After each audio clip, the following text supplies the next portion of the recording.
నమస్తే, నా పేరు Shivaji. Welcome to our channel. Visakha ఉక్కును ప్రైవేటీకరణ చేస్తూ ఉండారని చెప్పి చేసేశారని చెప్పి వైఎస్ఆర్సీపీ విష ప్రచారం చేస్తుంది. సాక్షి మీడియా విషపు రాతలు రాస్తుంది. సాక్షి మీడియాలో వచ్చేటువంటి కథనాలు నమ్మకండి. అసలు ముందుగా ఎమ్మెల్యేలు, ఎంపీలు, ఈ మంత్రులు ఎవరైతే ఉన్నారో మనం చేస్తూ ఉండేటువంటి మంచి పనిని జనాల్లోకి తీసుకెళ్ళండి. వాళ్ళు వైజాగ్ స్టీల్ని ప్రైవేటీకరణ చేసేశారని చెప్పి ప్రతిరోజు వాళ్ళు ప్రెస్ మీట్లు పెట్టి అదేవిధంగా న్యూస్ పేపర్లో కథనాలు రాస్తూ ఉంటే మీరెందుకు స్పందించడం లేదు? ప్రతి ఎమ్మెల్యే కానీ మంత్రులు కానీ స్పందించండి, చాలా గట్టిగా తిప్పికొట్టండి. విశాఖ ఉక్కు ప్రైవేటీకరణ జరగడం లేదు. ఒకవేళ ప్రైవేటీకరణ జరిగేటట్టుంటే 14,000 కోట్ల రూపాయలు డబ్బులు ఎందుకు ఇస్తారు? కాబట్టి ఇది విష ప్రచారం మాత్రమే. దీన్ని తిప్పికొట్టండి. వైఎస్ఆర్సీపీ ట్రాప్లో పడద్దండి. అదేవిధంగా ఎవరైతే అక్కడ సమ్మె చేస్తున్నారో ఆ కార్మిక సంఘాలు ఏవైతే ఉన్నాయో ఆ కార్మిక సంఘాలను ఉద్దేశించి ఈ కార్మిక సంఘాలు జగన్మోహన్ రెడ్డి గారు ముఖ్యమంత్రిగా ఉన్నప్పుడు కనీసం విశాఖ ఉక్కు గురించి పట్టించుకోనప్పుడు విశాఖ ఉక్కు ప్రైవేటీకరణ చేస్తే చేసుకోండి, రియల్ ఎస్టేట్ చేసుకుందాము, అక్కడ క్యాపిటల్ కడదాము, అక్కడ బిల్డింగ్లు కడదామని చెప్పినప్పుడు ఈ కార్మిక సంఘాలు ఏమయ్యాయి?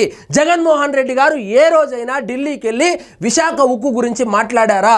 మాట్లాడలేదే. ఈయన ఢిల్లీకి వెళ్తాడు, అక్కడ వంగి వంగి దండాలు పెట్టి తన కేసుల గురించి, తన బెయిల్ గురించి, అవినాష్ రెడ్డి గారి కేసుల గురించి, ఆయన బెయిల్ గురించి మాట్లాడుకున్నాడే కానీ ఏ రోజైనా రాష్ట్ర ప్రయోజనాల కోసం మాట్లాడా?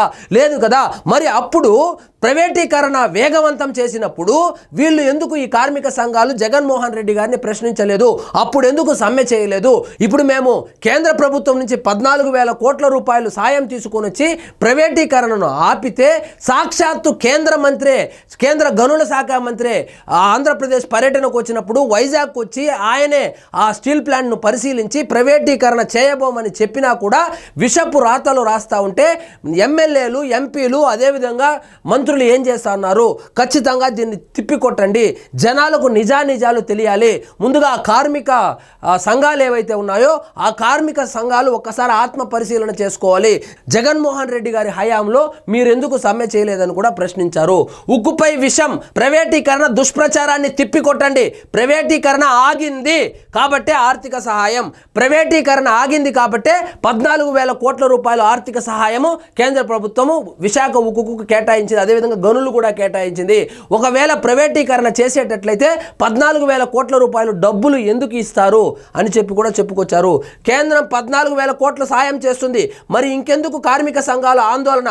వైసీపీ హయాంలో ఈ సంఘాలు ఏం చేశాయి? ఢిల్లీని ఆనాడు జగన్ ఒక్కసారైనా ప్రశ్నించారా? కేసుల భయం వల్లే కేంద్రాన్ని ఆయన అడగలేదు. మేము చాలా గట్టిగా అడిగాము. నేను ఎమ్మెల్యేగా ఓడిపోయి 2 చోట్ల ఓడిపోయినప్పటికీ కూడా, ఉన్న ఒక్క ఎమ్మెల్యే కూడా వైఎస్ఆర్సీపీ వాళ్ళు లాక్కొని వెళ్ళిపోయినప్పటికీ కూడా నేను అమిత్ షా గారిని కలిసినప్పుడు ఈ విశాఖ ఉక్కు గురించి మాట్లాడాను, ఇక్కడికి వచ్చి సమ్మెలో పాల్గొన్నాను. కానీ జగన్మోహన్ రెడ్డి గారు సంఖ్యాబలం ఉన్నప్పటికీ 151 మంది ఎమ్మెల్యేలు, అదేవిధంగా 30 పైచిలకు ఎంపీలు ఉన్నప్పటికీ కూడా కేంద్ర ప్రభుత్వానికి కానీ ఏ రోజు కూడా ఒక నివేదిక కూడా ఇవ్వలేదు. ఈయన ఎప్పుడు మోడీ గారిని కలిసినా, అమిత్ షా గారిని కలిసినా కేవలము తన వ్యక్తిగత కేసుల గురించి మాట్లాడుకొని ఆయన వచ్చేసేవాడే కానీ ఏ రోజు కూడా విశాఖ ఉక్కు గురించి కానీ అదేవిధంగా ఆంధ్రప్రదేశ్ సమస్యల గురించి మాట్లాడింది లేదు అని కూడా చెప్పుకొచ్చారు. ఇక్కడ చూడండి, ఈ విషయాలు బలంగా జనంలోకి తీసుకెళ్ళండి. సో జనసేన భేటీలో డిప్యూటీ సీఎం పవన్ నిర్దేశము.